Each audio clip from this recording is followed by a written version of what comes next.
విశ్వ బ్రాహ్మణ అసోసియేషన్ 4వ వార్షికోత్సవం రంగారెడ్డి జిల్లా మహేశ్వరం నియోజకవర్గంలోని ఓ ప్రైవేట్ ఫంక్షన్ హాల్లో ఘనంగా నిర్వహించారు. తెలంగాణ రాష్ట్రం కొరకు జయశంకర్ తొలి పునాది వేశారని మాజీ జాతీయ బీసీ కమిషన్ సభ్యులు తల్లోజు ఆచారి తెలిపారు.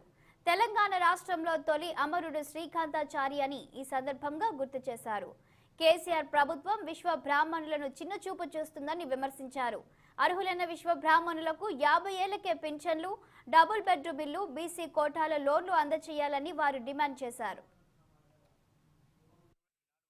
రాష్ట్రంలో విశ్వబ్రాహ్మణులకు ఎంతగానో అన్యాయం జరుగుతుంది. విశ్వబ్రాహ్మణులు బీసీ కులాల మేలొకరంగా ఉండగా మాకు కూడా 50 ఏళ్ళకి పింఛన్లు కానీ, డబుల్ బెడ్రూమ్ ఇల్లు కానీ అర్హులైన అందరికీ బీసీ కోటాల లోన్లు ఇవ్వాల్సిందిగా కోరుతున్నాము. అదేవిధంగా ఈరోజు నాగర్గోల్ విశ్వబ్రాహ్మణ సంఘం స్టార్ట్ అయ్యి 4 సంవత్సరాలు అవుతుంది.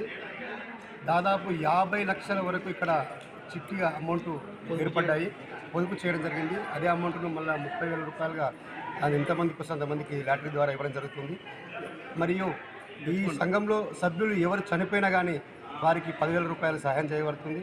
వాళ్ళ డబ్బులు ₹2 ఇంట్రెస్ట్ సహా మళ్ళీ అందివ్వబడుతుంది. ఈరోజు విశ్వబ్రాహ్మణ సంఘం వేములవాడ జంగచారి వారి బృందం ఆధ్వర్యంలో వితంతువులకు విశ్వబ్రాహ్మణులు ఈ సంఘంలో వితంతువులకు పింఛను కూడా ఏర్పాటు చేయడం జరుగుతుంది. మరియు అదేవిధంగా చదువుకునే పిల్లలకు కూడా ఈ సంఘం ద్వారా డబ్బు ఇప్పించేయాలని సంఘం నిర్ణయించడం జరిగింది.